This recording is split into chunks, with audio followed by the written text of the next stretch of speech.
यह मामला फिर इसी तरीके से जब नबी इस्लाम लश्कर के ऊपर निकल रहे थे तो हज़रत अली का नाम भी आप देख रहे होंगे यहाँ पे, बहुत इंपॉर्टेंट है इनका नाम भी, ठीक है। हर लिहाज से हर जंग के अंदर हज़रत अली का बहुत किरदार था। लेकिन ग़ज़वा तबूक के अंदर ये वाक़या हुआ कि नबी इस्लाम इनको पीछे छोड़ के जा रहे थे अपने अहलो अयाल के पास। नबी इस्लाम ने इनको अपने अहलो अयाल के पास अपने छोड़ा, अपने जो भी घर बार वाले थे उनकी हिफाजत के लिए इनको छोड़ा। तो मुनाफिकीन ने फिर एक और आवाज़ उड़ाई। मुनाफिकीन का वो काम था ना हर चीज़ के ऊपर जो है वो आवाज़ें बनाना या फिर ऐसी चीज़ें बनाना, ठीक है। जैसे आज भी आपके सामने लोग आएंगे, वो बातें करेंगे कि यार ये अपने बेटे को क्यों नहीं भेजता अल्लाह के रास्ते के अंदर, ये ख़ुद क्यों नहीं जाता, ये ऐसे क्यों नहीं करता, वैसे क्यों नहीं करता। ये नहीं पता होता वो वैसे किस तरीके से इस वक्त जंग के अंदर इन्वॉल्व है, उनकी फैमिली किस तरीके से इन्वॉल्व है। उल्टा ये वाली तोजीहात कहने या अपने बेटे को, अपने भांजे को, अपने दामाद को, अपने फलां को क्यों नहीं भेजता। खुद नहीं जा रहे लेकिन दूसरों पे एतराज़ करें और ये नहीं पता वो कहाँ पे उसने इस्लाम के लिए क्या जाने दिए हैं। तो हज़रत अली के बारे में लोगों ने ये मशहूर कर दिया कि ये नबी इस्लाम के लिए बोझ था या कोई मामला था ऐसा जिसकी वजह से नबी इस्लाम हज़रत अली रज़ियल्लाहु को नहीं पीछे साथ लेके जा रहे। इब्न हिशाम जो तारीख़ समझ लीजिए सीर की या सीरत की सबसे पुरानी किताबों में से एक है, सीरत इब्न हिशाम, उसके अंदर ये वाक़या इसी तरीके से आया कि मुनाफिकीन ने इस तरह से गलत बातें हज़रत अली के हवाले से, नबी इस्लाम के हवाले से मशहूर कर दी। जब हज़रत अली के पास ये बातें पहुँची तो वो बहुत ज़्यादा रंजीदा हुए कि नबी इस्लाम मुझे पीछे छोड़ गए। ये फौरी नबी इस्लाम के पीछे भागे और इन्होंने अपना असला, घोड़ा, हर चीज़ तैयार की और नबी इस्लाम के लश्कर के पीछे भागे। और मकाम जुर्फ़ के ऊपर समझ लीजिए एक मकाम था, समझ लीजिए वहाँ पे नबी इस्लाम के ये पीछे पहुँच गए और वहाँ पे जुर्फ़ के मकाम के ऊपर अपने हथियारों के साथ पहुँच गए। तकरीबन 3-4 मील से के फासले पे है मदीने से। वहाँ पहुँचे, लश्कर के पास पहुँचे, नबी इस्लाम से मुलाकात की कि ये मामला हुआ है मेरे साथ, मुनाफिकीन तो ये बातें कह रहे हैं और आप मुझे पीछे छोड़ गए हैं इनकी बातें सुनने के हवाले से, तो आप मुझे बताएं मैं आपके साथ जाना चाहता हूँ।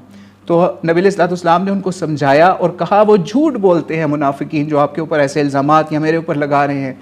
मेरी ऐसी कोई इंटेंशन नहीं है आपको पीछे छोड़ने के हवाले से कि आप कोई बोझ हो या कोई ऐसा मामला है जो मैं अपनी फैमिली के साथ आपको पीछे छोड़ के जा रहा हूँ, तो इसलिए आप वापस जाओ। लेकिन हज़रत अली जो है वो जाना चाहते थे, नबी इस्लाम से इसरार कर रहे थे कि नहीं मैंने जंग में जाना है। ये था ईमान हज़रत अली का। और आज हमारा ईमान क्या है वो सोच लें। तो नबी इस्लाम ने फिर हज़रत अली जब नहीं मान रहे थे तो नबी इस्लाम ने उनको एक ऐसी बड़ी बात कही। नबी इस्लाम ने उनको कहा कि ए अली, क्या तुम इस पर राज़ी नहीं हो कि मेरी तुमसे निस्बत वही है जो मूसा को हारून से है, लेकिन मेरे बाद कोई नबी नहीं है। यानी मैं तुम्हें अपने अहलो अयाल के पास उसी तरीके से छोड़ के जा रहा हूँ जैसे हज़रत मूसा अलैहिस्सलाम जब अल्लाह से मुलाकात करने गए थे तो अपने अहलो अयाल या अपनी कौम के पास अपने भाई हारून को छोड़ के गए थे। तो मैं ऐसे ही तुम्हें पीछे छोड़ के जा रहा हूँ, लेकिन मेरे बाद कोई नबी नहीं है। नबी इस्लाम ने बात फौरी क्लियर कर दी कि कहीं कोई पीछे से ये ना समझ ले कि नबी इस्लाम के बाद हज़रत अली जो हैं वो कोई माज़अल्लाह नबी हो जाएंगे या फिर कोई खलीफा बन जाएंगे या कोई ऐसा मामला।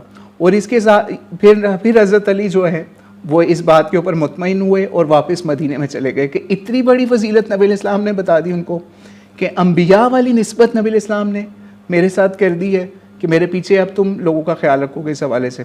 यहाँ पे एक चीज़ और नोट कर लीजिए कि नबी इस्लाम मदीने के जो ओवरऑल लोग थे या मदीने की जो हुकूमत के मामला थे वो इस वक्त हज़रत अली की सपोर्ट नहीं करके गए थे।